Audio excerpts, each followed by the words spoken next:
Baik Ustaz, kita beralih ke informasi berikutnya. Ini lagi-lagi ada kurir belanja online atau belanja daring yang menjadi sasaran amuk konsumen saat melakukan transaksi COD atau cash on delivery atau bayar di tempat atau di rumah konsumen. Nah, kali ini seorang pria ini mengancam kurir pengantar barang dengan sebilah pedang di kawasan Parung Benying, Ciputat, Tangerang Selatan. Bagaimana sih sebenarnya aturan yang berlaku? Iya, Pak.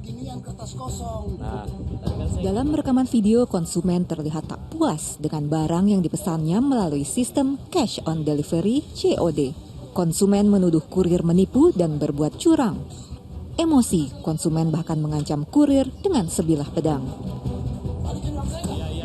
Setelah diusut, pelaku pun dibawa ke markas kepolisian sektor Ciputat Timur, Tangerang Selatan. Bukan kali ini saja kurir COD jadi sasaran amuk konsumen. Sebelumnya seorang ibu marah-marah dan memaki kurir COD dengan kata-kata kasar karena merasa barang yang dipesannya tak sesuai. Sementara di Bogor, Jawa Barat, seorang pria menodongkan pistol pada kurir COD layaknya koboi jalanan.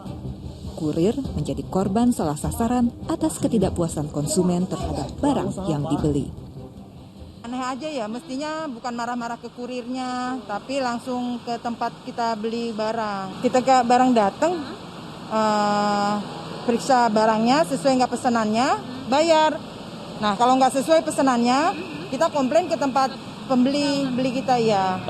Mungkin bisa ditinjau ulang ya sistem COD, karena banyak dari penjual juga kadang nggak sesuai dengan yang kita beli gitu.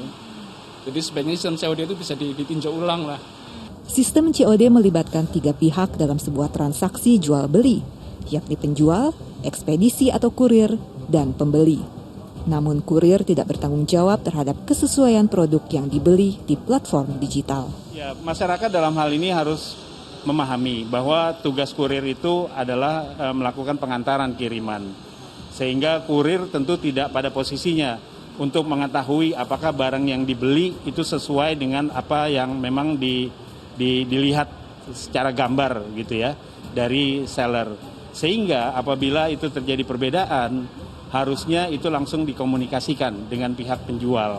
Atas nama Dana Paramita ya Pak ya? Oke, terima kasih Pak. Nah, sesuai dengan namanya COD Cash on Delivery yang artinya begitu menerima barang, kita harus membayarkannya kepada kurir. Kalau barangnya tidak sesuai, jangan marah-marah dulu, komplainlah kepada penjual. Jangan malah menghujat, memaki, atau bahkan merendahkan para kurir, karena sejatinya tugasnya para kurir ini hanyalah perantara atau pengirim barang antara penjual kepada pembeli. Dana Paramita dan Herman Prasetya melaporkan dari Jakarta. Ya pemirsa, fenomena marah-marah kepada kurir saat COD karena barang nggak sesuai ini lagi marak terjadi. Ini sebenarnya mungkin yang patut dipahami oleh konsumen bahwa kalau sekarang sistemnya COD itu adalah kurir merupakan bagian dari jasa ekspedisi, bukan penjualnya. Nah ini saya ingin bertanya kepada Ustaz, seperti apa sih sebenarnya Ustaz melihat fenomena ini Ustaz? Karena kurir itu kan tidak ada sangkut pautnya dengan penjual sama sekali. Dia adalah bagian dari jasa ekspedisi yang mengantarkan saja barangnya dan menerima uang hasil penjualan barang itu. Lalu dalam kacamata Islam sendiri sebenarnya bagaimana sih seharusnya proses jual beli ini terjadi?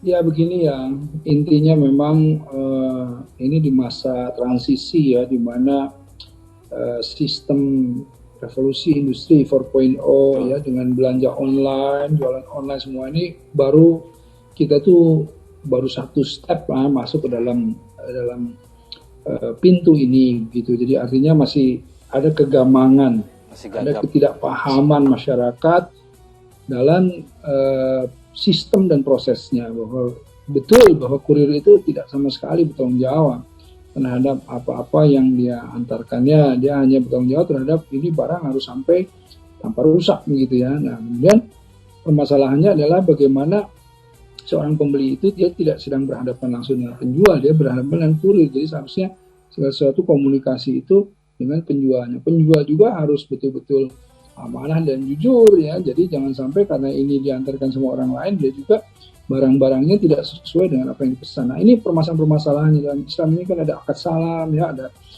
segala macam yang sudah diatur ya, bagaimana kita melihat barangnya, dia harus sesuai dengan fotonya, tidak boleh di fotonya itu dibagus-bagus, datangnya juga tidak bagus, informasinya harus sesuai semuanya gitu.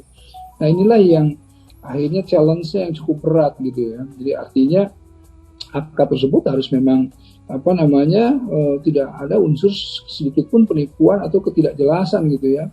Kalau ada unsur gharar, ada unsur penipuan, ini kan menjadi permasalahannya bisa berdampak kepada yang lain, terutama pada kurir juga. Nah ini harusnya semua memberikan awareness ya, untuk duduk bersama-sama lah ya, banyak-banyak membuat event, banyak-banyak memberikan informasi, memberikan edukasi ya, bahwa yang namanya sistem online itu seperti apa gitu ya, bahwa yang namanya sistem online itu bisa terjadi hal-hal yang seperti apa. Nah ini harus dipahami oleh tiga pihak ini ya, ada penjual, pembeli, dan ekspedisi. Nah kalau sudah saling memahami, saling mengerti, ini pasti tidak akan ada miss-nya. Dan satu hal lagi yang penting adalah marah ini yang kemudian dilampiaskan bahkan dengan pedang, pistol dan lain-lain, ini sangat tidak proporsional begitu ya. Ini kan dalam transaksi gitu ya. Ini kayak yang koboi-koboyan gitu. Ini jangan sampai terjadi gitu ya. Kekecewaan ada itu ya boleh gitu, tapi harus disalurkan kepada hal yang tepat, ada jalurnya gitu kekecewaan ini gitu. Jangan kemudian main hakim sendiri, bahkan kasihan kurir-kurir ini kan jadi amuk, apalagi dikata-katain saja kan itu sudah bullying ya, sudah diintimidasi dan lain-lain. Saya kira ini tidak tepat, mesti diberikan lagi awareness atau edukasi kepada masyarakat tentang bagaimana sistem online ini berjalan. Ya, setuju Ustaz. Ini memang edukasi harus terus dilakukan terus-terusan oleh pihak marketplace, juga pihak ekspedisi. Jadi karena agar tidak menimbulkan lagi kesalahpahaman antara konsumen dan juga kurir. Tapi juga harus ada kesadaran dari penjual ya, kalau menjual barang itu harus sesuai betul apa yang difoto dan apa yang disampaikan, apa yang diterima oleh konsumen. Karena beberapa kali kasus terjadi itu alasan kemarahan ini adalah karena ketidaksesuaian barang yang diterima. Tapi ini juga tidak dibenarkan ya untuk marah-marah, apalagi sampai mengancam.